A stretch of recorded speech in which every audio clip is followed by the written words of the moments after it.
Your internet radio dial is tuned into the Perplexing Prostate Post-Operative Network. Ah, yeah. For all you laymen, it's a podcast about prostate cancer. So my name is Steve R., and I will be your host for the I'm Not Dead Yet podcast. I'm not dead yet. Yep, that's what I said. That's what the man said. Anyway, you see, recently, in 2017, 2018, I was diagnosed with an aggressive prostate cancer, which led to a prostatectomy. What is that? Well, enter my urologist, who is also a surgeon, because not all are, typically performed a 4-hour surgery to remove that bad boy prostate, which atypically took another 3 hours under my hood due to unforeseen internal bleeding complications. But let's save that story for another exciting episode. I did realize, though, that after this life-altering event, that this was my cue to support and educate the men and women who might benefit from real-life stories before, during, and after prostate cancer. Yes, there is an after, and no, women do not, I repeat, do not get prostate cancer. Oh, no. But the input of any partner, friend, family member, animal, down, boy, down, plant, and popcorn does play an important, significant role in staying in the game of life, as you'll find out later. Editor, could you please take out the popcorn? Yeah, it might be a little too poppy sort of thing. No. You can't do it? No. Oh, okay. Thanks anyway. So let's just leave it there for now. I thought that popcorn and podcasts, they kind of go hand in hand.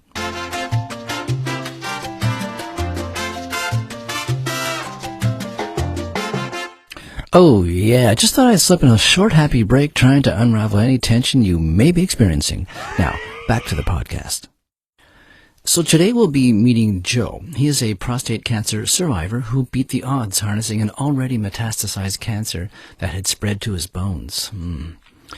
Metastasis, well, it's a general term used to describe the spread of cancer cells from the primary tumor to surrounding tissues and or to distant organs. And unfortunately, it is the primary cause of cancer morbidity and mortality. It's estimated that metastasis is responsible for over 90% of cancer deaths. 90%. That's huge. Joe's story gives us hope that there are positive outcomes in the worst of times. Let's listen to Joe's prostate cancer experience and how it all began. Well, I got the phone call from my GP, Dr. Heisler, back in August of 2016, and he told me over the phone that my PSA shot up from a 2 up to a 6.5 in less than a year, because every year I do my blood test through my GP, and so he told me that I should get it checked out, and so I asked him, well, what should I do? And then he says to me, well, I'll refer you to Dr. Steinberg. And so then I saw Dr. Steinberg pretty quickly, within, I would say, a week. And I show up there, and then he says to me, well, we'll need to do an MRI done on your prostate. Magnetic resonance imaging, MRI. Yeah, basically it's an expensive magnet and radio waves machine that has the capacity to peek inside your body and look at organs and structures. It's an important machine checking out what's going on in detail so doctors can have a better picture. Think of those x-ray glasses you always dreamed about in the back of comic books. They knew the future. And so within a day or two, I went to another clinic, and I had the MRI done. The results came in right away. Within that same week, Dr. Steinberg and I got together again, and he says to me that we found nothing to write home about, kind of deal. And then he said, before I let you go, I want to do one last thing. He says, I want you to go see one of my buddy doctors at the Jewish General, and I want you to have a biopsy done on your prostate, and we can know for sure. And I said, fine, that's fine. If you don't mind me asking, Joe, what was the doctor's delivery like of what I see as a very delicate discussion, to say the least? Well, he was quite blunt about it. He didn't smile. He just, it's kind of like a Walter Cronkite newscaster, just told me, look, you have it. And, he started talking about Gleason scores. A Gleason Score is a grading system that can determine what stage your cancer is at and can determine appropriate treatment options. Please, sir, don't panic here. A high Gleason Score does not necessarily mean they want to rip that little prostate out. There are many alternatives not as radical. So the doctor definitely has your attention, and what are his next words of wisdom? He said to me, well, the good news is that we caught it early, he said, and don't be too alarmed by it, he told me at the time. And then he said, you should see an oncologist in urology. Her name is Dr. Deluya. She's happens to be in the same clinic as us here, and you could see her right away. She made me feel at ease. She was very kind to me, and so she somehow understood that I was shocked by my results. And so she explained to me in a kind of a very kind of poignant way that, okay, this is what it is, and you have three choices here. One choice would be to just not do anything and just monitor it, which I immediately shot that down because I don't want to just sit back and act like it's going to go away. So that was the choice number one. The choice number two would be to have the prostate removed completely. Then when I asked her if that happens, what are the implications, she said there's still no 100% guarantee that we'll have taken care of the cancer. It's a pretty good way to get rid of the cancer, but it's not 100%. And she said another way to do it, and which does not involve removing the prostate, is brachytherapy, where you're under either general or local anesthesia, and we would go into the prostate and plant these seeds. And it's a 45-minute procedure, and then we could see what, after that, if we were successful or not. Usually they are successful, and it's you'd need to be it's a same-day surgery, she explained, and we'll take you out. She said you might be on a catheter for a day or so, but it's nothing more than that.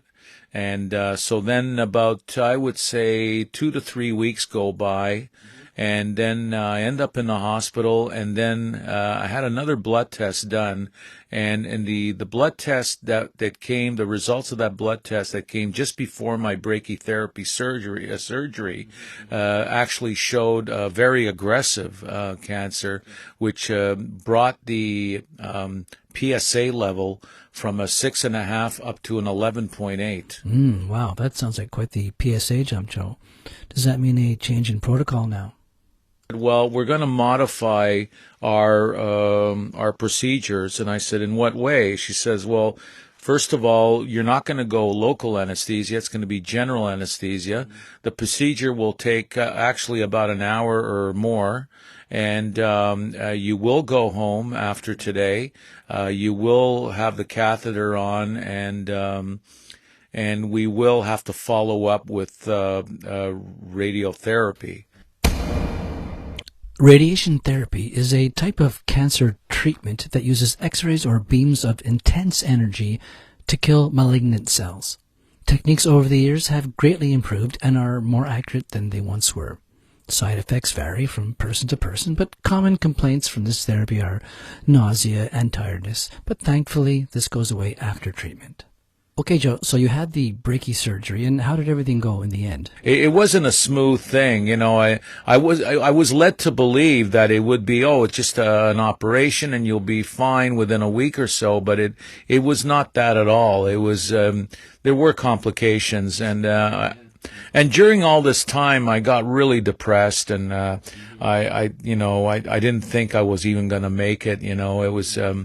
It was a dark time for me. Actually, my doctor, Dr. Deluya, the one who did the operation, she actually gave me her private email. Okay, let's play smart here. If your doc is willing to give you their personal email, take it. It can save you a lot of time and energy lost on internet research, which is usually less fruitful and generally an unreliable source. So, and I was able to communicate with her, and she would answer me fairly quickly. So I felt kind of comforted by that. I did recover. It took about, I would say, 4 to 5 weeks. Immediately after, well, I would say within a month of the operation, I was put on a radiotherapy as an added measure. It was every day, actually. No, every day. And you go to the hospital. It's by appointment every day. It's 4 days a week. I had it done for roughly, I believe it was 3 or 4 weeks, and they put you in a room, and it's basically radioactive shots that go through your abdomen. The only thing that made me feel really uncomfortable about it is that they like my bladder was very unstable.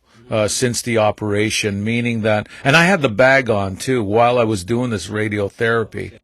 So I couldn't control my urination, and as part of the procedure of doing your radiotherapy, they say you cannot urinate. So they actually clip me. So here I am with an unstable bladder where I'm basically peeing every 10 minutes or 20 minutes. The procedure took about 15 or 20 minutes. So, and then they said to me, well, make sure your bladder is full because we need a full bladder in order to do the radiotherapy. I was under a lot of pressure and pain because, I really had to go and empty out my bladder. It was very painful. So while I was doing this radiotherapy, I was under intense pressure and pain to go to the washroom and empty out, but they wouldn't let me do that. For me, it was the most difficult part of the radiotherapy was not being able to pee. They basically made me suffer for a good 20 minutes. I mean, I did cheat actually a couple of times. I actually, they said to me, look, I hope you didn't urinate, and I would say no, but I actually did a little bit. I mean, I had to. I mean, now I'm fighting for my survival because having a full bladder and then having not only the full bladder, but having a bladder that is unstable, that's causing additional urination on top of what you already had in the bladder, that was quite intense. Anything related to a man's bladder is always intense. We want to thank you for listening to episode 1 of the Perplexing Prostate Post-Operative Network of the I'm Not Dead Yet series. Episode 2 is coming very soon to a podcast near you, written, directed, and produced solely by Steve R. Productions. 2019.